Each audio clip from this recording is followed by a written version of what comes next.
About book theory. Book theory states that your life is a book. Your story is written on the pages, and your story, the good, the bad, the successes and failures are simply the way the story is told. Your life and every treasured moment in it has already been written, and your experience is simply the reading of the book from start to finish. If it has an interesting twist or a good enough ending, it might just become your favorite book. This is my story, my book. It is a fictional account based on the real-life experiences of my life. FYI, pay close attention because things may not be quite what they seem on the surface. Rory Pendleton. Rory Pendleton was a creature of habit, and his mornings always began the same way, with the ritualistic roll of a joint. As the sun kissed the horizon, casting a soft glow through his apartment window, Rory reached for his stash tucked away in a glass jar that read Purple Kush. With nimble fingers, he expertly crafted his morning indulgence, the sweet aroma of cannabis filling the air as he went downstairs to smoke his joint. When he returned upstairs, Rory reached for his laptop, eager to see what the world had in store for him today. His eyes widened as he scanned the headlines, a particular one catching his attention: former military personnel to testify about UAPs and UFOs before Congress. Intrigued, Rory clicked on the link. The video feed loaded, and Rory watched in rapt attention as one by one, ex-military officials told the reporter their stories, their voices solemn as they recounted their experiences with unidentified phenomena. They spoke of strange craft operating in ways that defy the laws of physics, of encounters that defied explanation and crashed disks, non-human biologics, and an interdimensional aspect to the phenomena. As Rory listened, a thrill of excitement coursed through him. For years, he had been fascinated by the paranormal, delving into conspiracy theories and unexplained phenomena. But this was different. This was real people, tangible evidence, to be presented before the highest authority in the United States of America. With newfound determination, Rory plunged deeper into the world of UFO research. He scoured the internet for information, piecing together fragments of testimony and leaked documents. And as he did, a pattern began to emerge, one that hinted at a truth far stranger than anything he could have imagined. The dots had begun to connect like never before. Rory stayed awake till late in the night learning about the stories told of UFOs hovering over military installations with nuclear capability and how they would shoot beams down to deactivate nuclear weapons. How alien life may have been responsible for our development from proto-human apes to modern-day human biology through genetic manipulation, and how governments of the world cover up these accounts and deny the public the truth. After several hours of YouTube streams and TikTok clips, Rory drifted off into sleep. As the morning began with a cigarette and a joint, Rory smoked outside his apartment block, soon joined by his friend George, who shared a similar sense of humor that brought the two together over the years since COVID. "Morning, George. What's shaking today?" said Rory, impatiently waiting to update his friend on the news of the day. "Not much, Rory. Just working away," replied George.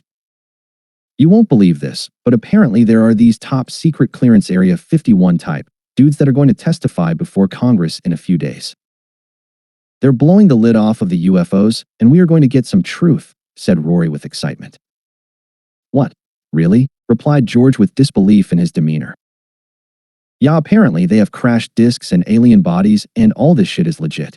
Like Roswell-type stuff," said Rory. "I don't believe in any of that stuff. I'll believe it when I see it," scoffed George with a smile. "What? Really? I don't know, man. I think this shit's real. UFOs and aliens are now current events." Rory leaned, his voice low but charged with conviction. "I don't really trust the official version of truth that gets published on the news anymore. The more I look into things, the more I see the cracks in the narrative." George raised an eyebrow, unimpressed. "So you think there's some grand conspiracy to keep everything hidden from us? How does that even work? Who's running it? A bunch of guys in dark suits in a smoky room?" Rory shrugged, his eyes darting as though he expected someone to be listening in. "I don't know how it works, man. I've got doubts. Like, take the pyramids. How were they really built? And by who?" George smirked. "Oh no, here it comes. You're going to tell me the pyramids were built by aliens, aren't you?" Rory held up a hand, defensive but insistent. "I'm not saying that. But, I mean, who knows? It doesn't add up. For all we know, Aliens created us, and they're monitoring us from the moon. George snorted. Aliens on the moon? What are they doing, hosting intergalactic reality TV? Earth, the series. He paused, squinting at Rory. Next, you're going to tell me the Earth is flat, and the moon landing didn't happen. Rory's expression darkened, and he looked around as if he expected to see NASA agents spying on them from a van across the street. I'm not saying that, but think about it. What if the moon was put there? Like, it's not even a real celestial body. Nothing would surprise me at this point. George blinked, trying to suppress a laugh. Put there? By who? Some cosmic moving company. Rory leaned in even closer, his voice now a conspiratorial whisper. Maybe, and I'm just spitballing here, but maybe the moon is hollow. You know, like a giant surveillance station. His eyes widened. Have you ever noticed how it's always showing the same side to us? Doesn't that seem suspicious? George threw his hands in the air. Right, and let me guess, it's staffed by lizard people? Rory pointed at him, dead serious. Now you're getting it. Anyways, do you know when Teddy gets back? I haven't seen him in days, Rory asked. I think he's back tomorrow. He was visiting family in Edmonton, I'm thinking, George explained. Rory went for a short walk through the park, his mind crunching on the problem of the conflicting stories of UFOs over the years. His determination was unshaken as he felt that he was really on to something amazing. He pondered the accounts brought forward by Dr. Stephen Greer and the indication that non-human biologics were alien in origin, coming from star systems near and far numbering in the 70 to 80 different species documented. Something that troubled Rory was the stories that there was a reverse engineering program run by the military to create man-made craft with technology derived from crashed UFOs. Walking through the park listening to his beach playlist, his mind wandered to fantasy scenarios of first contact and meeting an actual alien. Envisioning a saucer coming down from above on the summer grass of the park, he imagined the craft hovering 10 feet off the ground with a ramp extending down towards him. Out of the craft came an alien creature strange in appearance with 3 eyes, pointed ears, and a pair of antennae protruding from the top of its otherworldly head. The alien smiled at Rory as it walked up to him on the grass. Rory could hear the alien speak in his head saying, "Greetings, Rory." Rory answered this alien with a question, "What did you do earlier today?" To Rory, this question would tell him more about this entity than dissecting the specimen in a government laboratory. Depending on how the alien answered, it would give him a glimpse into the alien's psychology, and perhaps Rory could find out what the being did to pass the time and what it might have liked about the experience. Rory walked around the park for a while feeling mellow and positive. After a quick stop at the coffee shop for an iced tea, he returned to his apartment to do some more research online. Hours passed as he skimmed through videos on the theories of the history of the universe, particle physics, simulation theory, and the holographic nature of reality. After a while, Rory turned off the television and fell asleep. In a dream, Rory was in the hospital sitting beside his father as he lay on the hospital bed days before his death. His father spoke to him. "I'm worried, Rory. I'm worried that there's nothing more after this life." His father had always been an atheist, as Rory was as well. "I have been looking into it, Dad, and I think it's possible that there's more. I've been watching videos and I think there might be something to the afterlife that we don't know, Dad," Rory said, trying to comfort his father. "But you will find out before I do, Dad. I hope that you're waiting for me there," Rory said with tears in his eyes. His father gripped his hand and without a word squeezed his hand tightly. "I love you, Dad," Rory wept. About paradigm theory. Everything you perceive to be true or false equates to a paradigm in your mind. The idea that our beliefs are shaped by paradigms is certainly a compelling one. Paradigms, in this context, can be seen as the overarching frameworks or models through which we interpret and understand the world around us. These paradigms are influenced by numerous factors such as culture, upbringing, education, personal experiences, and so forth. It's true that our beliefs often align with the paradigms we hold, as these paradigms serve as the lenses through which we filter and make sense of information. However, it's also important to acknowledge that paradigms can shift and evolve over time. New experiences, knowledge, or exposure to different perspectives can challenge and potentially alter existing paradigms. So while paradigms do play a significant role in shaping our beliefs and understanding of the universe, it's not necessarily the case that they are fixed or immutable. Our minds have a remarkable capacity for adaptation and growth, allowing us to continually refine and expand our paradigms as we encounter new information and experiences. FYI, this is pretty sound science about how you believe what you believe. This is how your brain works. Rory Pendleton. Rory woke up and twisted up a joint to go outside for a smoke. As he walked to the front of the building, he could see George already smoking and joined him. The summer morning sunshine kissed his cheek as he lit up a pre-roll and had a cigarette. "Good morning, guys," said Teddy walking up behind them. "You're back," replied Rory. "How was your trip?" George said. "It was good. Saw some family. I got some gin from a family member who owns a distillery. I'd like to get together with your guys, and we can open the bottle," Teddy exclaimed. "How's tonight work for you guys?" "I'm not working, so any time is good for me," Rory inquired. "Works for me," Teddy said. "Me too," George added. Rory walked around the park path and enjoyed the day when in the afternoon he got a text from Barry. "Sup," texted Barry, a longtime friend of nearly 15 years, a trusted friend and a colleague from back in the day. "Just going for a walk," replied Rory. "I'm going to be in the area later tomorrow. Did you want to spark one up with me?" texted Barry in response. "Sure, sounds good lol," Rory replied. As the sun went down, Rory went up to George's apartment joined by Teddy and his wife Sue. "Hey guys, welcome, come on in," said George. Teddy held up a clear bottle of gin and said, "Thanks for having us. This is the finest gin in Canada, I promise." Rory took off his shoes and settled down at a long wooden table with 6 stools around it. The party began having a few glasses of gin. Sue and George ended up on the balcony having a private conversation when Teddy and Rory stayed at the table. "How much do you know about the paranormal?" Rory inquired. "I've been following the UFO stuff that's been going on the web this last week," said Rory. "What are you talking about?" asked Teddy.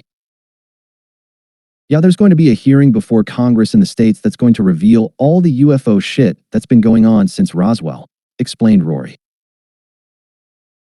"Apparently, they have at least 9 crashed discs, alien bodies have been recovered, there is a reverse engineering program, and people have been off to keep this secret," Rory elaborated. "Basically, the human species has been genetically spliced some 200,000 years ago by aliens, and all this is being kept secret from the public, probably for some horrendous reason," elaborated Rory. Rory leaned in, his eyes wide with intrigue. "Ever heard of Bob Lazar?" Teddy shrugged. "Nope. Who's that?" Rory grinned, as if he'd just been handed the juiciest secret in the universe. "Oh man, you're in for a ride. This guy? He's the dude who came out in the 80s and spilled the beans about Area 51. Claimed he worked there, reverse engineering a crashed UFO for the military. They were trying to figure out how its gravity propulsion system worked." Teddy raised an eyebrow. "Wait, seriously?" "Dead serious," Rory said, his voice dripping with conspiratorial excitement. "Get this, he says he went inside the craft. No control panels, no windows. Just 3 tiny chairs, like they were made for kindergartners, all arranged in a circle. Freaky, right?" Teddy crossed his arms, intrigued despite himself. "And how do you know all this?" Rory smirked. "I've done my homework, man. Like 200 hours of research. This stuff is wild." He leaned in closer, his voice dropping. "And that's not even the craziest part. Lazar claimed they showed him all kinds of other classified projects to give him context. One of them was about religions. He said there was this document thick as an old-school phone book that was top secret. I mean, why would religion need that level of classification? Makes you wonder, doesn't it? And you know the Vatican knows this stuff, no question." Teddy's jaw dropped slightly. "Holy shit, what else did he say?" Rory's eyes lit up like a kid with a new toy.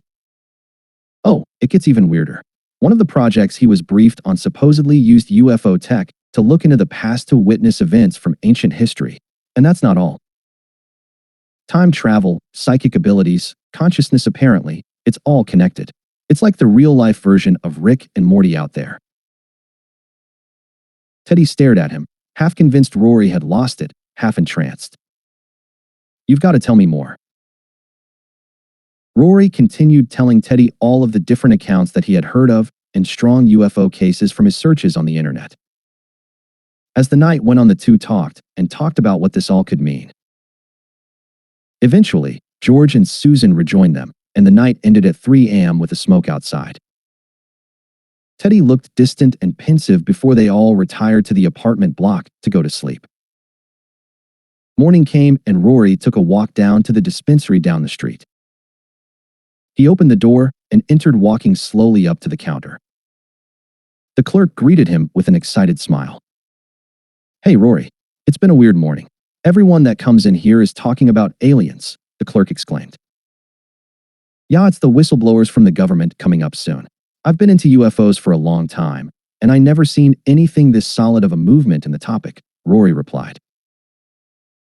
Rory talked with the clerk and collected his purple kush, then walked back to the apartment block, sitting down on his favorite rock in the sun. As Rory lounged on his customary rock outside the apartment building, his usual spot, and then George joined him. The trio engaged in easy banter, navigating Rory's unique brand of humor and exchanging updates on daily activities. Moments later, Teddy approached with a serious expression clouding his face. Waiting until the others had wandered off, Teddy turned to Rory and remarked, You know, you mentioned some things last night that were rather unsettling. Rory shrugged, replying, Oh, I don't recall everything I said, but I don't fabricate stories, and I wouldn't do anything to harm you, Rory assured Teddy. Teddy walked away slowly, seemingly uncomforted by the exchange. Rory followed shortly afterwards to return to his apartment. Time passed as Rory continued to search the internet for information on UAPs and tried to learn as much as he could as the news stories continued to develop. News of a craft shot down so large that they built a building over it to hide it from sight. Suddenly, a resounding knock echoed through the room, jolting Rory from the comfort of the couch. Swiftly, he rose and approached the door, peering through the peephole to find Teddy waiting on the other side. With a welcoming gesture, Rory swung the door open wide, greeting Teddy with a casual, Hey there, Teddy. What's on your mind? Have you heard anything about me? Are people talking about me to you? Teddy inquired anxiously. I feel like something's going on, but I'm in the dark.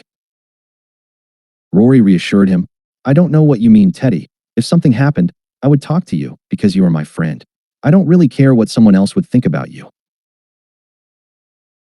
Teddy turned to reluctantly return to his apartment down the hall. Rory sank back onto the couch, perplexed by the unexpected visit. Was this paranoia Teddy was experiencing or something more? Was this some covert operation, akin to a scene from a spy thriller?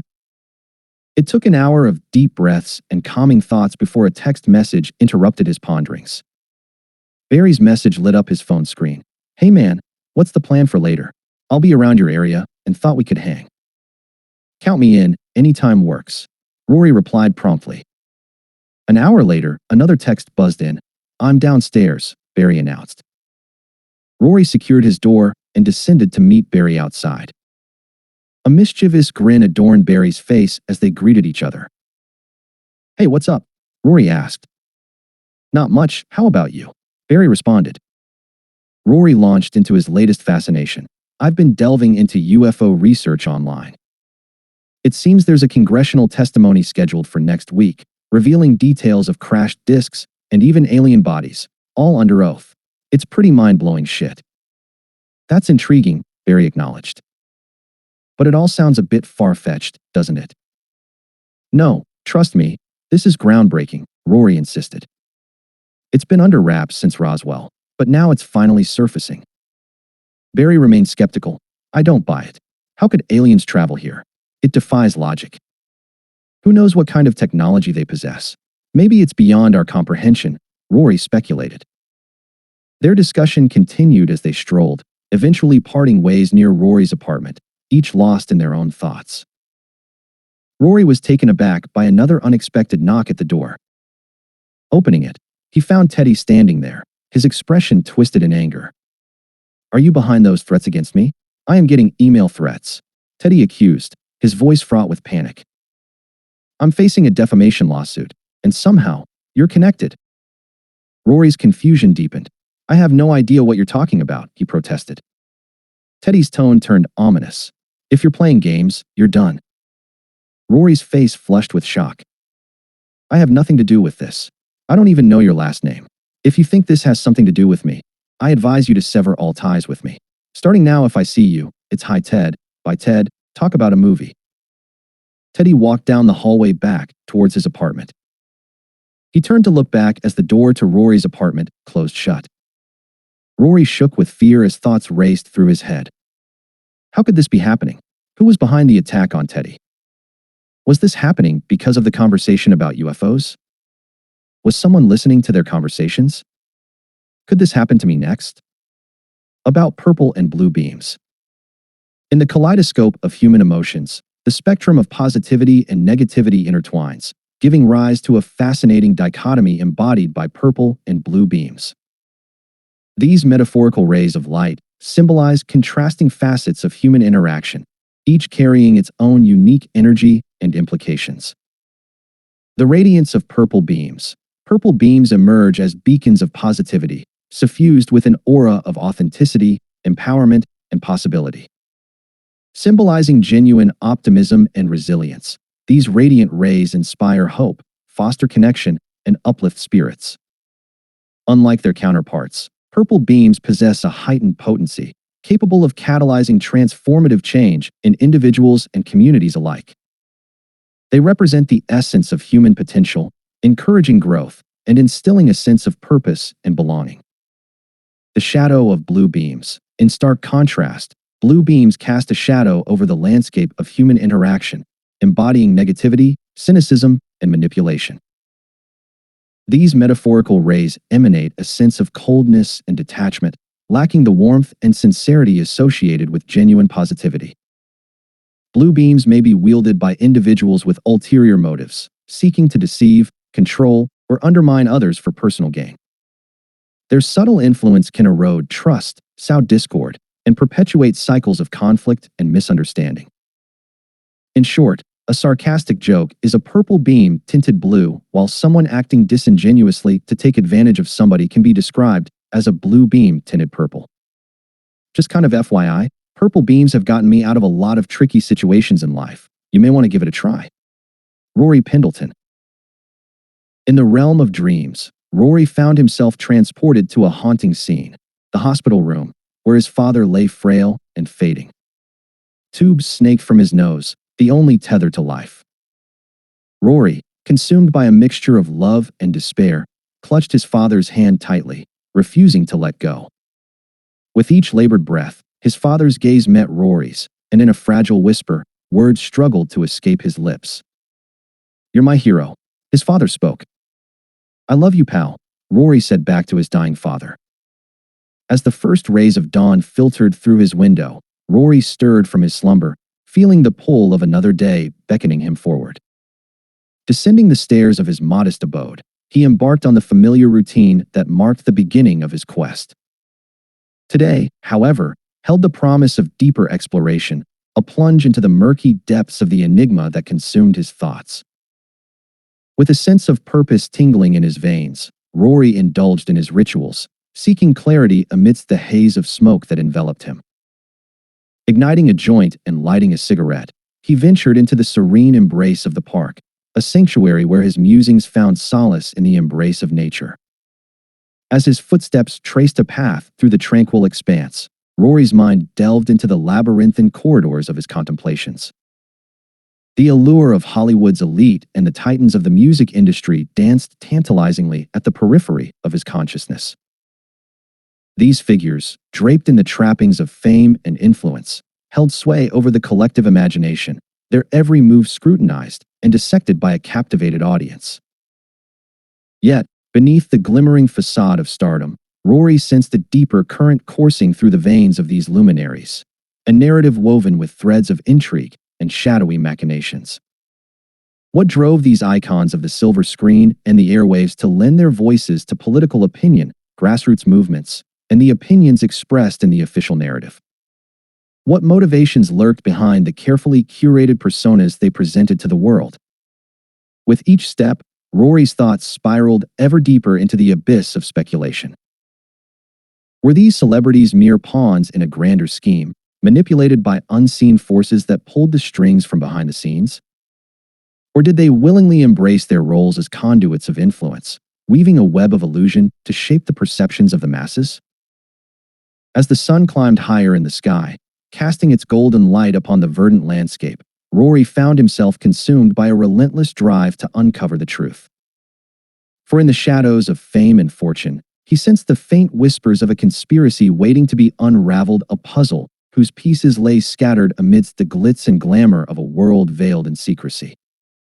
Rory took a walk to the neighborhood courtyard, a place where neighbors gathered to play chess and socialize. Rory had often visited the courtyard in the previous weeks, but today there was a new person sitting at the bench across from the seat he usually claimed. This man, older and frail in appearance, stared at him with brilliantly blue eyes, like the eyes you might see on a husky. Rory greeted the gentleman and asked, "Wow, you have really pretty eyes. Are they natural or contact lenses?" "They are my natural eyes," the man explained with a strange grin. There was something about the man that unsettled Rory. A sense that something was not quite right with this figure. Was this suspiciousness wisdom or paranoia? Rory treaded the conversation carefully. "I haven't seen you here before. Do you come here often?" Rory asked with apprehension. "I come here almost every day. I'm Rupert," the man explained. "Do you live around here?" "I live down the street," Rory elaborated. "I just came here to soak up the purple beams." "Purple beams?" the man inquired. "What is that? I've never heard of it." Rory spoke carefully. "Purple beams are imaginary beams of positivity that I project on people I meet. They change the way I react to people to see them in the most positive light. I started out projecting them on people I liked, but soon realized that projecting them on people that disliked me made me react more positively to negative situations." "Interesting. So what if someone does something that harms you? Do you deny them purple beams?" the man inquired snidely. "Well, at first I tried doing that, but it became more work to remember who gets a purple beam and who doesn't, so I came up with a solution to that problem," Rory stated. "So what was the solution then?" the man asked with a short temper. "I projected purple beams on everyone on Earth, and then I found the button in my head that turns off purple beams and I busted it. Now everyone gets a purple beam whether they are good or bad." "Sorry, everyone gets a purple beam," Rory explained. Rory and the man continued their conversation talking about society, religion, and philosophy, especially about Socrates and the allegory of the cave. With every discourse, Rory got the feeling the man was being negative in his responses. Rory realized the man was continuously using blue beams on Rory. After a while, Rory excused himself and walked down the street towards home. In his mind, he reflected on his conversation with the man. He began to realize there was something very off with this man. Then it occurred to him. This man, Rupert, was an alien. About the creation of the universe. The Big Idea Theory. The universe and everything in it can be broken down into smaller elements that make up the matter and energies that drive the world that we perceive. When we dive down into smaller and smaller scales, we find molecules and atoms, quarks and strings, etc., until we get down to the Planck length level. At this scale, everything is made up of energy or vibrations and is just really information, or if you will, consciousness. When we macro up to human scale, you, me, the floor we may be standing on, and everything we perceive is really made up of consciousness. If we expand to the scale of the universe, all is entirely made up of consciousness in the mind of God. The Big Bang Theory in science describes everything coming from nothing. The only thing that comes from nothing into creation is a thought or an idea. So, I propose that instead of there being a Big Bang, there was a big idea that cascaded into the universe we see. Just FYI, there is nothing in science that we know of that disproves this theory. All pretty sound thinking from what I understand. Rory Pendleton. In Dream, Rory stood in the park, the night air thick with an eerie chill, as though the darkness itself was closing in around him. A presence loomed just behind him. He could feel it before he even turned. When he did, his eyes locked onto Rupert, who was approaching with an expression that gave Rory a strange sense of foreboding. Rupert opened his mouth to speak, but before Rory could process the words, another figure emerged from the shadows. The man's greeting sent a shiver crawling up Rory's spine. His voice was guttural, a series of clicking sounds that seemed to vibrate in the air, a language that was somehow wrong. The two men exchanged words in this foreign tongue, a conversation that made Rory's skin crawl, the syllables twisting his stomach into knots. The sound of it reverberated through his mind, leaving him with an oppressive sense of dread that he couldn't shake. Unable to bear it any longer, Rory excused himself, retreating into the cold embrace of the night. The dream shifted. He was back in his apartment, but everything felt different. A cold wind whipped through the cracks, the air unnaturally frigid, as the balcony blinds swayed, as if beckoning him outside, urging him into the darkness. Drawn by an unspoken compulsion, Rory stepped onto the balcony, the night pressing down on him. From the street below, a sound like 1,000 chalk pieces scraping against a blackboard reached his ears, a noise so grating, so wrong, that it sent a jolt of unease through his entire body. Curiosity fought against instinct, and Rory leaned over the railing, peering down to the street 4 floors below. What he saw stopped his heart cold. The streets were swarming with rats, thousands of them, moving in eerie unison. Their tiny claws scraped against the pavement, their piercing screeches creating a chorus of horror that filled the night. The rats didn't scatter. They moved toward the ocean, as if driven by some dark purpose Rory couldn't comprehend.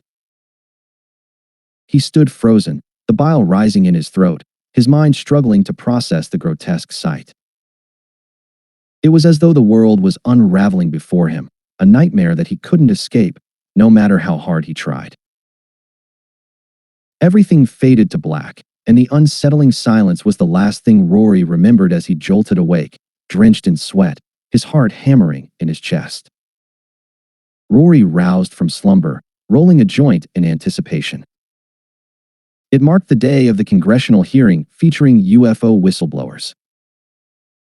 Heading downstairs to indulge, he returned upstairs to await the UFO revelations. The program commenced, featuring Navy pilots recounting encounters with the enigmatic Tic Tac UAP. Then, David Grush took the stand, presenting 3 pivotal points. 1. Retrieval of crashed disks for technological reverse engineering projects. 2. Recovery of alien remains, comprising non-human biological entities. 3. Highlighting an interdimensional aspect to the phenomenon, suggesting origins beyond our dimensions. Rory felt exhilarated. He couldn't wait for the mainstream news to report on the hearing. Finally, everyone would see what he had seen for so very long, that UFOs and aliens exist and are as real as he had always believed. Time passed as Rory switched through the online channels of mainstream media. Nothing showed up on the news. Nothing. Absolutely fucking nothing. Rory felt a sinking feeling in his stomach. He felt sick with worry. How could this be ignored? This is the biggest news story of all time, and it's not even a blip on mainstream news. Rory couldn't figure this out. Was the media compromised? Was the story being crushed by advertising agendas? Politicians? How? Rory knew what he would do, but it was risky. He needed to connect the dots. Paranoia works like this. Your mind makes connections between things that don't necessarily belong. However, if things do belong in a pattern, marijuana can increase this ability. This problem needed a game of connect the dots. This was going to take weed. Lots of weed. Rory methodically rolled joint after joint, each one contributing to a steady stream of THC coursing through his system. As the familiar haze settled over him, his mind became a kaleidoscope of swirling thoughts and possibilities. With each exhale of smoke, he delved deeper into the labyrinth of conspiracies that might explain the baffling absence of UFO news coverage. His thoughts ricocheted from one possibility to the next, drawing connections between disparate entities: the CIA, powerful banking institutions, billionaires with vested interests, and shadowy corporate forces. In the swirling mists of his mind, dots began to emerge, faint at first, but steadily coalescing into a web of intrigue and suspicion.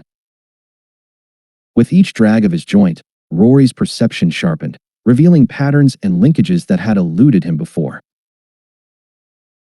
The threads of conspiracy intertwined, forming a complex tapestry of hidden agendas and clandestine maneuvers. As he gazed into the smoke-filled haze, Rory knew that he was onto something profound, something that could shake the very foundations of the world as he knew it. Late at night, Rory left the apartment for a cigarette outside. He lit his smoke and stood by the tree in front. After a while, a neighborhood acquaintance stumbled along towards him. He could tell by his demeanor that the man was a little drunk. The man spoke as he got closer. "Hey, did you hear about the UFOs on the internet? Holy fuck, this shit is real." The man seemed a little uneasy. Rory responded to him. "Yeah, but did you see Grush talk about the interdimensional aspect to the phenomenon? Basically, extra-dimensional beings are crossing over into our fucking reality." "Holy fucking shit." The man paused and then said again, "Holy fucking shit." Rory continued to drag on his cigarette as the neighbor continued home. Rory looked up at the moon and stopped to ponder before returning upstairs. Rory found his thoughts awash with a myriad of dots, each representing a piece of a complex puzzle. Paradigms shifted and rearranged themselves, unveiling new perspectives. What was once clear became muddled, and what was hidden emerged into the light. And then, amidst the chaos of his mind's dance, he glimpsed it, the onion, with its layers upon layers. At its core lay the masses of Earth's population, burdened by the weight of their existence. Above them sat the layers of governments, followed by the influential echelons of billionaires and corporations. Layer after layer peeled away, revealing the intricate web of power and influence. At the very top resided an enigmatic force, an extra-dimensional entity known as Mr. Blue, orchestrating events like a sinister puppet master. And yet, encompassing all layers of the onion, Rory perceived a greater presence, the entirety of existence itself, embodied in the concept of God. Exhausted and numbed by the weight of the world, Rory collapsed onto his couch, surrendering to the embrace of sleep. The world is a farm. We are all driven towards pain and suffering by a malicious force in control of our society in order to milk us like cows of negative energy. Every country, every institution, every corporation, everything is an elaborate lie told to us by the same liar. Imagine a vast, sprawling farm stretching beyond the horizon, where every individual is but a mere livestock in the grand scheme of things. Yet, this is no ordinary farm. It is a sinister realm where the crops harvested are not of nourishment, but of pain and suffering. At the helm of this malevolent operation is Mr. Blue, a puppeteer orchestrating the symphony of misery that permeates every facet of society. Like insidious tendrils, this force weaves its influence through the veins of power, manipulating governments, institutions, and corporations alike. Each country is but a fenced-off pasture, its inhabitants unwittingly herded towards their own anguish. Every institution is a carefully crafted facade, concealing the true intentions of those who pull the strings. And within the labyrinthine corridors of corporations, souls are harvested for their negative energy, squeezed dry like ripe fruits of despair. Yet, amidst this bleak landscape, there are whispers of rebellion, of those who refuse to be mere cattle to the whims of their oppressors. They seek to unravel the lies, to break free from the shackles of manipulation, and to reclaim their sovereignty from the clutches of tyranny. Rory awoke from a bad dream. He got up and went to have a shower. The hot water hit his skin, shaking off shivers of cold sweat. Slowly his memory returned to the previous day's realization. He turned off the water and stood still. Rory let out a quiet scream. Phew, fuck. After a few minutes, he calmed down enough to get dressed and collect himself. He looked at the cannabis jar and walked past it on the way out the door. Rory walked out front of his building and continued to walk through the park. What was he going to do? There was nowhere to run to. No place to hide. He couldn't tell anyone about what he had discovered. He was alone. Collecting his thoughts, he formed a new plan. He would start a new project. Book Theory Blue. He would create a story that could be communicated to people in the form of fiction. A sucker punch strike against Mr. Blue. If he invented a fake movie that communicated the points he believed everyone needed to know about Mr. Blue and the fake world they were so invested in, then there was a chance at breaking our chains. He walked down the street now, but started noticing the eyes of people walking down the street. Any one of these people could be aliens, skin things, whatever you want to call them. This situation was more dire than previously imagined. He bought a pack of cigarettes at the convenience store and walked down to the courtyard. Many of his neighborhood friends were there. All the familiar faces except Rupert. Sitting in a chair in the sun, Rory felt relaxed for the first time in a long while. But then something happened that was quite unusual. A reporter from the local newspaper walked into the courtyard. He introduced himself and asked if anyone had any ideas to improve the neighborhood. He walked around asking for anyone to contribute anything. Rory sat silently looking at his feet while the others gave input to this newspaper man. The reporter looked at Rory and inquired if he had any ideas for him. Rory sat silently until the man went away. Once he did, Rory turned around to leave. He was under the suspicion that the newspaper man was a trap. A trap to get him to talk, maybe expose himself in some way. About 8 feet from behind Rory was a friendly Canadian bicycle cop straddling his bike and looking right at Rory from behind dark sunglasses. Paradigm shift. Rory got the chills and stood there motionless. The bike cop began to pedal his way out of the courtyard. Once he did, Rory walked with haste back to the apartment building. He entered and waited by the elevator until it opened. Once it did, he took the lift and got off to return to his apartment. When he got off the lift, he saw that Teddy was standing outside his door. Teddy saw Rory and said in an agitated tone, "Oh, Rory, I have a movie I wanted to talk about with you." Teddy continued to speak 2 words, falling down. Rory replied hastily, "No, violence is not the way. Never violence." He shook his head. "I have a better movie for you, They Live. Love it. Favorite fucking film. Live the dream." Rory then quieted his tone and continued. "My advice to you is to live off cash, never get in debt. Try to live small, never get involved." As Teddy walked back down the hall to his apartment, Rory unlocked his door and entered his suite. Thoughts raced through his head. This shit is everywhere now. What happened to Teddy to make him think of violence? What are others experiencing out there? I can't be the only one, can I? Is there a war on between God and Mr. Blue? The world is full of pieces all tinted blue with a few tiny purple pieces. If there is a war on, Mr. Blue seems to be winning. I am not down with that. After a while, Rory felt despair creep in. There would be no way for him to live his life free again. He had bumped up against the boundaries of unreality, and Mr. Blue would never forgive him, never forget. Life would be a punishment from here on out. Rory placed his wallet on the table in front of him, pulled his phone out, and put it down.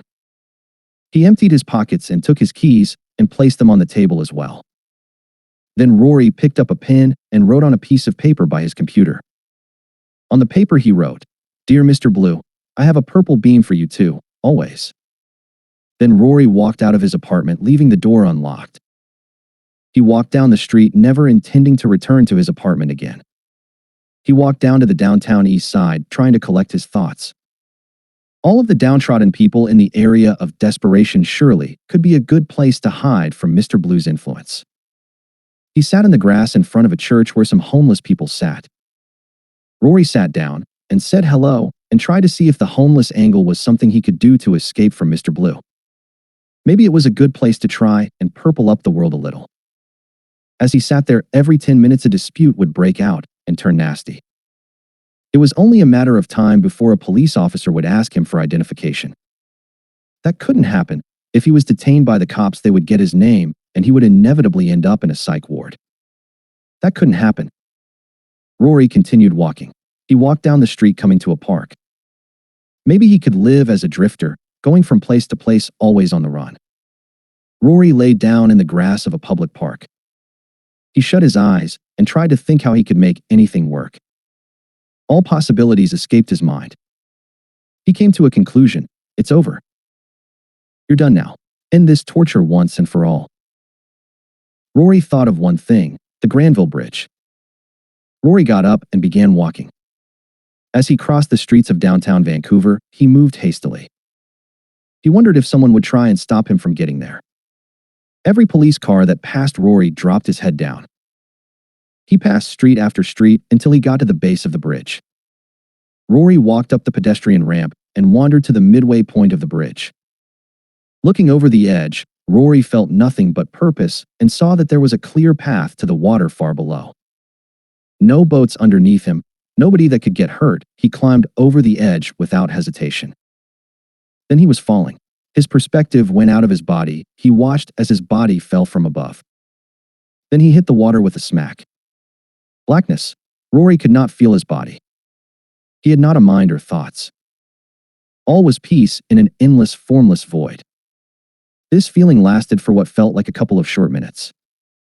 Then Rory heard frantic voices he could not make out. His eyes opened to lights being flashed in his eyes. Confusing voices asked, "What is your name?" "Rory Pendleton." "My name is Rory Pendleton," he exclaimed. Rory was forced to endure tests and expensive scans and x-rays. The doctors were putting him through several tests until finally Rory, filled with pain, shouted, "Stop it! This is torture!" Rory realized he was in a hospital bed. Pain surged through his broken body. He was foggy-headed and disoriented when a nurse came up to him. "You are in the hospital, and you have been certified," the nurse explained. Rory was transferred from hospital ward to hospital ward on different floors, finally ending up on the physical trauma ward. Suspicious still about Mr. Blue and his influence. Was there going to be a problem with skin things in here too? Rory would be very careful. After a few days, the nurse came by and asked Rory if it was okay to let his mother know he was here. Rory thought about it carefully before saying yes. After a few minutes, a familiar face walked slowly into the room. It was Rory's mama. She had a look on her face of love and compassion. She walked up to the bed and reached out to hold Rory's hand. "Hi, Mama," Rory said to the most important person in his life. "Oh, Rory, how are you doing, dear? What happened to you?" "I don't know, Mama. I just am very tired and I wanted to see Dad," Rory replied with tears in his eyes. Rory's mother squeezed his hand lovingly. For the longest time, she held his hand. "I want to stay in the apartment. Is there anything I can do to get in?" inquired Mom. "The door should be unlocked. You'll find my wallet and keys in there along with my phone. Also, you can ask my neighbor and for any help you might need, Mom," Rory explained. After a short, while his mother left to go back to the apartment, Rory spent the rest of the day getting test after test, scans, and x-rays over and over. The next day in the morning, a friendly doctor showed up beside Rory's bedside. "Hello, Rory. I'm Dr. Watson. I just wanted to inform you about some of your injuries." "Do you know what a concussion is?" the doctor asked. "Oh, that's when the sensitive, squishy part of your brain bounces over the super shock absorbent and springy inside of your skull." "Yeah, you get the idea. So yes, you suffered a concussion and your nerves stretched, leading to paralysis of your arm. You're really lucky to be alive," the doctor added. "Will I be able to walk again?" Rory inquired. "In time, yes, we believe so," the doctor added. "How does your back feel, Rory?" said the doctor. "It feels like someone is sawing my back apart with a logging saw," Rory replied. "That should improve over time as your back heals." The doctor continued to inform Rory about his condition and outcome possibilities. When the doctor left, Rory dozed off into sleep. "Hi, buddy," a familiar voice called out from the door of the hospital room. It was Anne. "And I'm so glad you're here," Rory excitedly remarked. And Rory talked about how his condition was and talked at length about what was going on in the neighborhood. They're going to keep me here until I've healed enough to go to the psych ward. They said I was suffering from psychosis. I guess it makes sense. Rory declared, keeping to himself what he knew about Mr. Blue and unreality. He certainly was not going to poison his loved ones with tales of skin things and global manipulation. Book Theory Blue was still the main plan. Rory thought of ways to promote the movie. Word of mouth wasn't really going to do the trick. He thought that this would take a multi-part plan. Perhaps creating a website for the movie going over the main elements: Mr. Blue and unreality, aliens walking among us, the true origins of humanity, and our place in the world, and extra-dimensional creatures. Also a site for selling t-shirts promoting the main concepts of the movie. A shirt popped into his imagination to start with. It was the image of a happy face with 3 eyes, 2 pointed ears, and antennas on its head. Putting a happy, friendly image of something terrifying to add a little sugar to the medicine. Underneath the happy face, he thought, "They walk among us," could be scribed in letters below. No, too scary and weird. Stay purple, my friends. A way to acknowledge our common problem with a positive message. Stay purple, stay positive no matter what. The weeks passed with visitors and doctors, physiotherapy, and learning to walk again. Rory's left arm was still dead weight, but he was determined not to get any surgeries. He could use his hand, but had to grab the wrist with his right hand to move it around. Eventually, after he was able to walk without falling and most of his injuries had begun healing, he was transferred to the psych ward. About unreality. In our world, there exists a collective unreality that we all share in common. It is what everyone knows to be true about a particular subject, whether it be the speed of sound, or how a government operates, or what is possible and what is not possible, as well as what is true and what is false. In order to maintain control over a massive population, the news and media are used extensively to advance and update the narrative of unreality. When an idea is to be promoted, a tagline will be disseminated over as many channels as possible to repeat the same message to the public over and over again. Depending on the importance of the narrative, the information or disinformation could be pushed and broadcast for months until the hypnotic effect takes root and sets the paradigm firmly. After the message has been imprinted on the public, anyone differing from the accepted norm will be cast out of conversation on the topic whenever they stray from the accepted narrative. If they have influence enough to change the narrative back to truth, they will be targeted and dealt with, often with a new narrative about them in particular, which can be pushed and promoted in an attempt to destroy their credibility and negate any damage that was done to the evolving narratives of subjective unreality. Guess what? FYI, this is one of the biggest truths I have ever discovered. Read it again if you need this concept to sink in. Rory Pendleton. The psych ward was a modern facility with multiple floors. The floor Rory was on was expansive, with hallways interconnecting larger rooms, a seating area, laundry room, a lounge, and a kitchen. All of the patients on the ward were nonviolent and very sick. Rory was suffering from mania and psychosis, which led to him behaving in an animated version of himself, fueled with positivity from the mania and a restless need to get his story out from the psychosis. Rory sat down in the seating area, drinking a cup of tea. Entering the common area was a girl in her 20s who had obvious signs of depression. Her name was Purple Peach. She made eye contact with Rory before looking away. Rory waved hello, and she looked the other way. One of the nurses came up to Rory and asked him if she could give him a blood pressure test. She was friendly and smiled at Rory. "What's purpling up your beams today?" Rory asked. "What are purple beams?" the nurse inquired. "Well, you have your purple beams of positivity, and then you got your blue beams. Blue beams are not my favorite type of beam, but yours are definitely on the purple side," Rory explained. After a few minutes, Purple Peach stood up and left to return to her room. Rory was starved for social activity, and it seemed like most of the people on the ward would take time to accept him and develop trust. After a few hours of wandering between the kitchen, the common areas, and his room, Rory finally got to see the doctor. In an office off the side of the ward, Rory met the psych doctor, a short, portly man in his 50s with glasses and a $1 million smile. "Hello, Rory. I am Dr. Dixon," the man smiled. "Hello, doctor," Rory responded with a relaxed smile. The doctor became serious. "So you jumped off the Granville Bridge? Why did you do that?" I felt that an extra-dimensional being I call Mr. Blue was going to ruin my life no matter what I did, and I wanted to see my dad, Rory replied. What makes you think that? The doctor puzzled. Well, I don't think that anymore. I'm turning my experience into an intellectual property that I can sell as a movie. The only thing I care about now is purple beams, Rory explained. Purple beams. The doctor raised an eyebrow, leaning forward slightly. Purple beams are how I visualize positivity, Rory explained, his hands gesturing as though tracing the light itself. In my mind's eye, they're this radiant, purple glow, a way for me to focus on seeing things in the best possible light. The doctor tilted his head. And the negativity? Blue beams. Rory's tone grew sharper, his expression darkening just a little. They're how I recognize bad vibes. If I can picture them, I can pinpoint where the negativity is coming from and cut it off. Do you actually see these beams? The doctor's voice held a note of skepticism. Rory shook his head, a faint smile tugging at his lips. No, doctor. They're imaginary. And this, Mr. Blue? How did you come to believe in such a figure? Rory paused, his gaze drifting to the window. I connected the dots. It was like a veil lifting, a sudden clarity. The pieces came together, and the truth revealed itself. The doctor adjusted his glasses. Truth? What truth exactly? That someone, or something, had to account for all the evil in the world.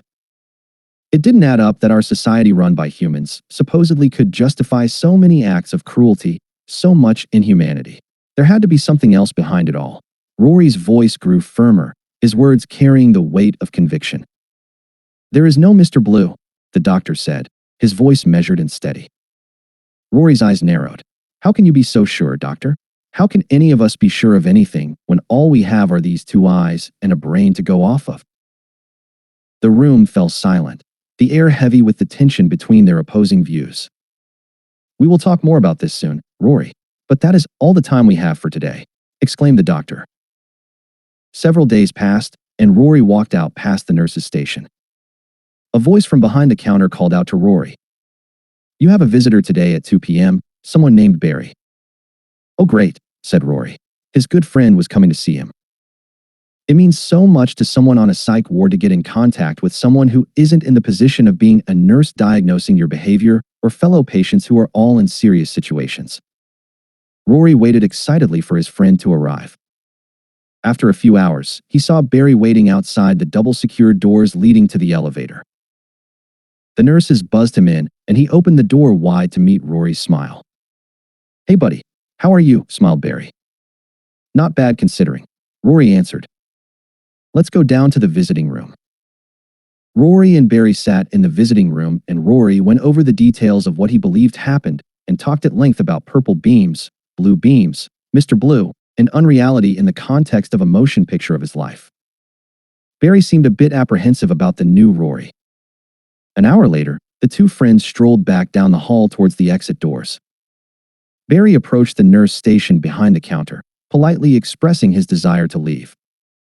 With a press of a button, the nurse unlocked the heavy door, causing it to buzz loudly. However, before Barry could step through, a young woman in her early 20s, sporting oversized glasses, dashed forward, flinging the door open in an attempt to flee. A male nurse quickly intervened, rushing forward to restrain the girl. It was in this moment that Rory first encountered the patient he would later refer to as Agent Andrea.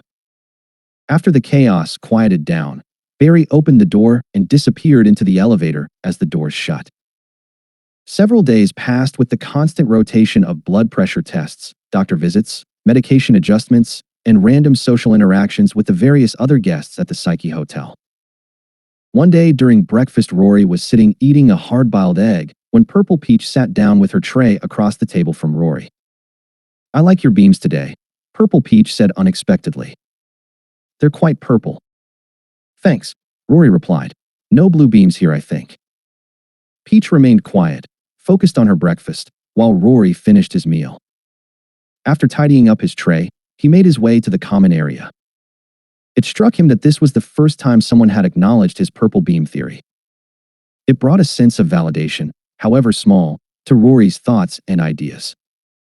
Later that day, Rory was sitting in the common area still, and Peach walked by to pass the nurse's station.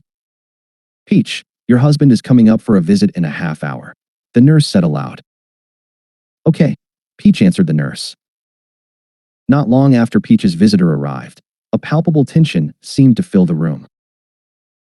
Peach's demeanor appeared subdued as she greeted her husband, her usual vivacity replaced by a flatness that was impossible to miss. Despite her efforts to maintain a facade of normalcy, there was a subtle air of discomfort that hung around her like a heavy shroud. Rory observed silently as Peach's husband enveloped her in a tight embrace, a gesture meant to offer comfort but seemingly unable to dispel the unease that lingered between them. As they exchanged hushed words, Rory couldn't help but notice the strained expressions that flitted across their faces, betraying the underlying turmoil beneath the surface. Finally, Peach and her visitor made their way towards the security doors, their footsteps echoing softly against the sterile hallway. Rory watched as they disappeared into the awaiting elevator, their departure marking the end of an encounter fraught with unspoken tension and unresolved emotions. Left in the wake of their departure, Rory couldn't shake the feeling of unease that settled over him. It was clear that there were issues simmering beneath the surface, hidden from view but palpable in the atmosphere they left behind. And as he pondered the complexities of human relationships, Rory couldn't help but wonder about the secrets and struggles that lay hidden behind closed doors. Rory went to the kitchen to get some cranberry juice. Later, he was in the seating area when he saw Peach return with her visitor. They said goodbye, and Peach's husband left by the elevator. Peach came over and sat across from Rory. "I had to use some blue beams today," Peach exclaimed. "I'm sorry to hear that," Rory replied. "I've had to do that too at times. It doesn't feel good, but sometimes is necessary. I always try and make them as purple as possible, though." "Yeah, it seems unavoidable sometimes," Peach said before getting up and walking to her room. As days turned into weeks, Rory's resilience and determination remained steadfast in the face of his ongoing recovery journey. Despite the slow progress, he could feel his body gradually healing, each day bringing a small improvement in the functionality of his weakened arm. Specialist doctors made regular visits, conducting thorough tests and scans to monitor his progress and adjust his treatment plan accordingly. Changes in medications were made in hopes of facilitating his recovery further. However, the monotony of the daily routine began to take its toll on Rory's spirits. The constant cycle of treatments, therapies, and medical evaluations weighed heavily on him, threatening to dampen his resolve. Yet, amidst the challenges, Rory found solace in his inner strength and resilience. He focused his energies on harnessing the power of positive thinking, using his imagination to conjure up visions of vibrant purple beams enveloping him in a protective cocoon of resilience. With each passing day, Rory's determination to overcome his circumstances grew stronger. Despite the setbacks and frustrations, he refused to succumb to despair. Instead, he channeled his energy into visualizing a brighter future, one where he would emerge from his confinement stronger and more resilient than ever before. And in those moments of uncertainty, Rory found comfort in the belief that his unwavering optimism would eventually lead him to freedom. One morning, 4 patients gathered in the lounge area waiting to go for a morning walk with a rec worker. Peach and Rory sat with a couple of others when Agent Andrea sat down with them. "Hey Andrea," said Rory. "Are you coming for the walk, or are you still an escapee risk?" he joked. Suddenly, Agent Andrea burst into tears and got up and walked away back to her room. "Fuck," said Rory. "I really fucked that up, didn't I?" "Yeah, I guess so. She'll get over it. Just give it time," replied Peach. The group left for their morning walk, eager to soak in the fresh air and the gentle breeze by the seawall. As they strolled, the sound of crashing waves accompanied their footsteps, creating a serene ambience that lifted their spirits. The salty scent of the ocean filled their lungs, invigorating them with each breath. Rory, in particular, found solace in the familiar sights and sounds of the outdoors. As he walked alongside his companions, memories of past summer strolls flooded his mind. He remembered the warmth of the sun on his skin, the laughter shared with friends, and the sense of freedom that came with each step. Despite their brief excursion, the time spent outdoors was revitalizing for all. As they made their way back to the hospital, a sense of calmness settled over them, carrying them through the rest of the day. For Rory, the morning walk served as a gentle reminder of the joys found in simple pleasures and the healing power of nature. Back on the ward, Rory walked near the laundry room where Andrea was doing laundry. Rory approached Andrea with sincerity. "Hey Andrea, I owe you an apology. When I was joking earlier, I thought I was using purple beams with a hint of blue, but seeing you hurt made me realize they were actually blue. I would never purposefully use blue beams on you. I just wanted to make sure you knew that." "Thank you, Rory. That really means a lot to me," Andrea replied warmly. Rory sat in the seating area that afternoon, sipping from a cup of water.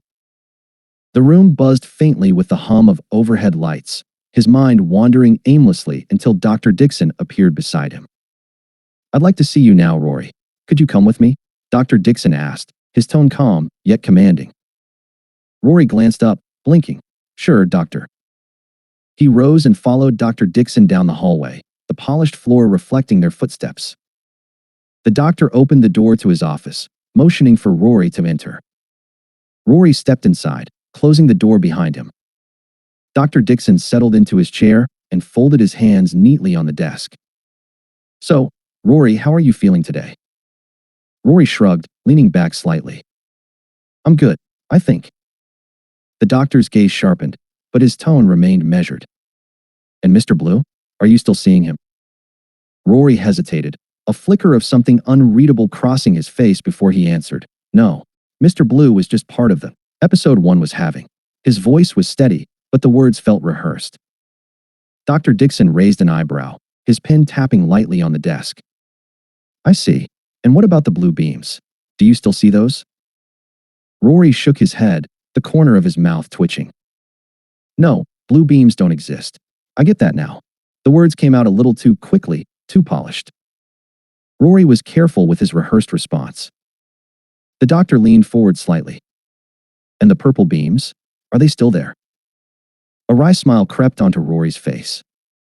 "Yeah, I still see purple beams. Actually, I can see them coming off of you right now." His tone was playful, but his eyes lingered on Dr. Dixon. The doctor chuckled, his grin flashing bright. "Well, Rory, I think we've made excellent progress. I'm recommending your discharge." Rory's eyebrows shot up. "Really? So I'm released? Just like that?" "Yes," Dr. Dixon said, nodding with certainty. "I believe you're no longer a danger to yourself. You've worked hard, and I wish you all the best moving forward." Rory exhaled, the tension in his shoulders easing. "Thank you, Dr. Dixon. Really thank you." The doctor stood, extending his hand.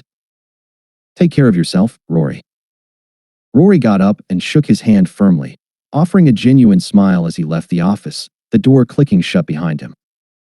Rory had spent a month in the psychiatric ward before his release. It felt like an eternity, confined and separated from his freedom. As he gathered his belongings and passed through the security door one final time, Rory couldn't help but smile. Finally, he was going home. Despite the challenges, his arm was slowly regaining function, sparking hope that one day it would fully recover. The Awakened and the Asleep. A reflection on consciousness and awareness. In the realm of human existence, there is a profound difference between those who are awakened and those who remain asleep. The awakened individuals are those who possess a heightened sense of awareness and consciousness. These individuals are introspective, constantly questioning, learning, and evolving. Their awakening often stems from a deep inner journey, characterized by introspection, self-discovery, and spiritual exploration. The asleep are characterized by a lack of awareness and consciousness. They navigate life on autopilot, driven by habit, routine, and societal expectations. Their perception of reality is clouded by distractions, illusions, and superficial pursuits. The awakened are often elites and in positions of power, understanding hidden truths about the world that we live in. These individuals are able to coexist and collaborate with each other with the knowledge that they can protect each other through their shared understanding of the way the world works. The asleep make up the majority of the population. Unfortunately, they are unaware of the systems that govern our existence. They will be easily swayed into embracing a political affiliation, believing that their side is right and just, and that their opposition is unjust and false. In the end, their efforts are concentrated on adjusting deck chairs on a sinking ship when they should be focusing on the bigger issues of living in a corrupted system. Just FYI, this is pretty fundamentally important, guys. Rory Pendleton. Rory got out of the cab at his apartment, a bag of clothes in his left arm, barely able to hold it up with a shaking, paralyzed bicep. He walked up to the door and flashed his key fob at the sensor, opening up the front door with a buzz. He walked slowly inside the lobby and into the elevator. He got off on the 4th floor and gazed down the hall towards Teddy's apartment. Teddy had moved out into a house with his wife, Rory had been told. It gave Rory a feeling of relief.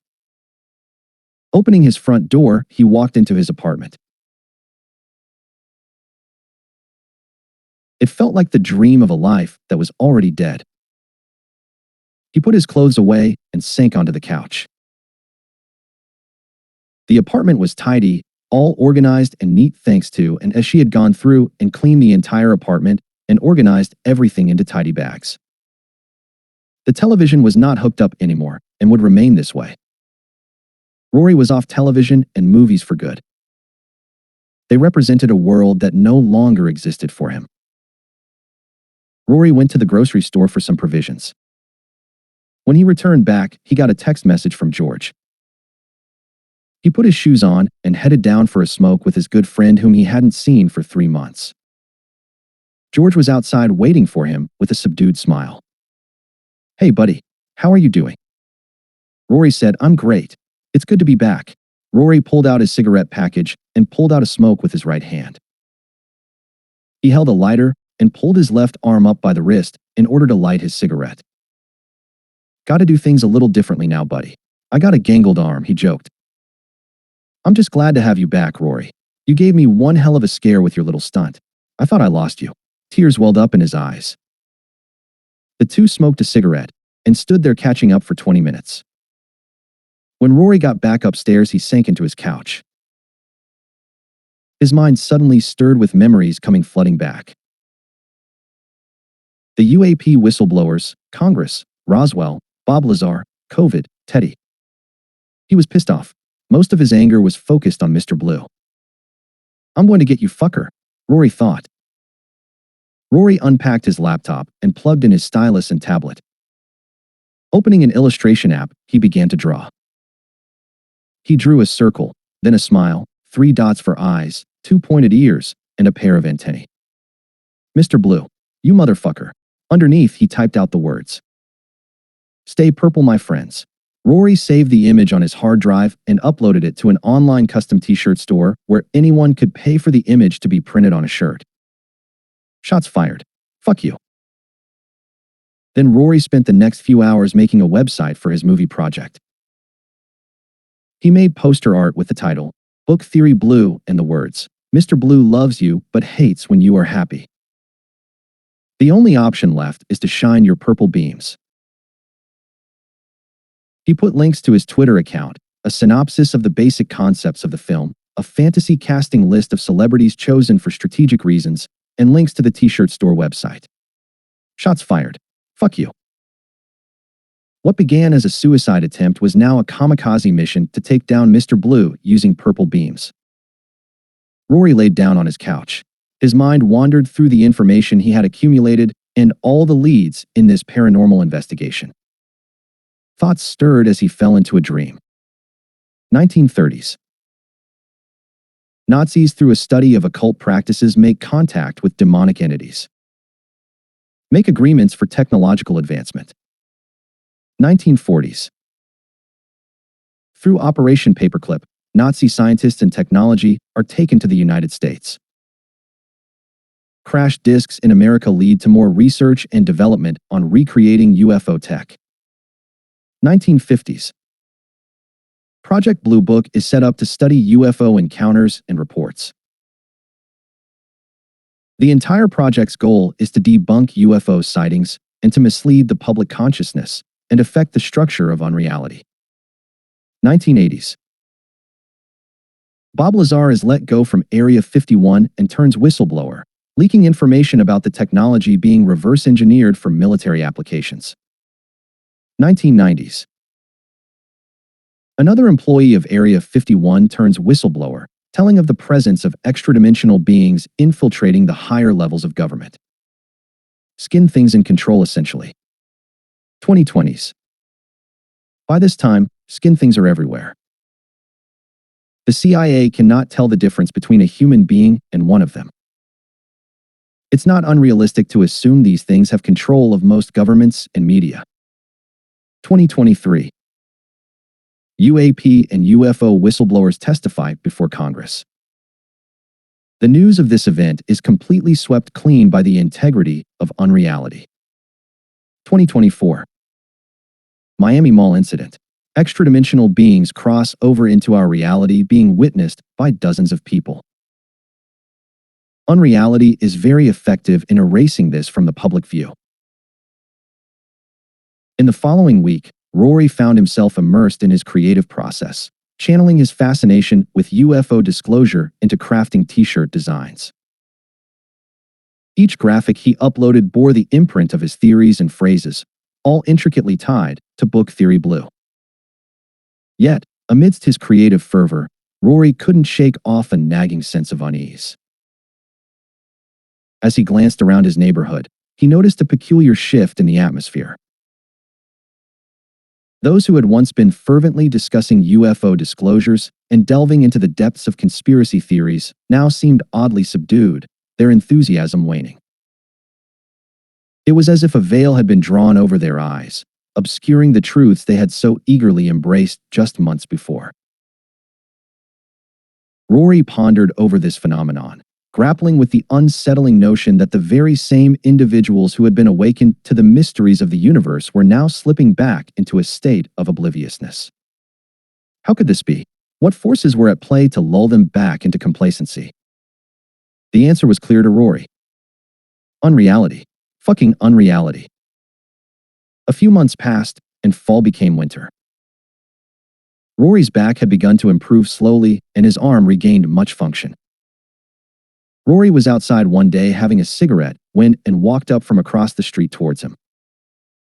"Hey, bud," and exclaimed, "Have you ever heard of Project Bluebeam?" "I don't know. What do you know about it?" Rory responded. "Somebody I work with was talking about it, and I thought of your purple and blue beams." And remarked, "They said it was some government conspiracy that was going to take a bunch of back-engineered UFOs and blow up a bunch of cities in a fake alien attack or a fake rapture or something." Rory responded playfully, "Well, that sounds like a pretty blue beam to me," and looked at Rory and squinted. "Is that what purple beams are about?" Rory confessed, "When I was sick I thought that I needed some way to get the message out. A way to communicate that the only thing that can defeat negativity is positivity. If they tried to pull a maneuver like Project Blue Beam, I wanted a way that people could realize that if we all stand together, we cannot be controlled. A purple beam is the only thing that can defeat a blue beam, even if it is Project Blue Beam, or a media deception, a false flag attack, a propaganda campaign." And shot Rory a sober look and inquired, "What is going on? Is any of this real?" Rory replied, "I don't know. All I know is that UFOs exist, and we are being denied the truth." Rory continued, "In a global 1939 Germany type situation, I would make a website for a fake movie to pass underground messages. I would make t-shirts that lead people back to the website. I would make a Twitter account that links to important evidence of the cover-up and control mechanism of tyranny. I would resist. I would raise awareness. I would shine a purple beam and never turn it off." And remarked to Rory, "You do know you're fucking crazy, right?"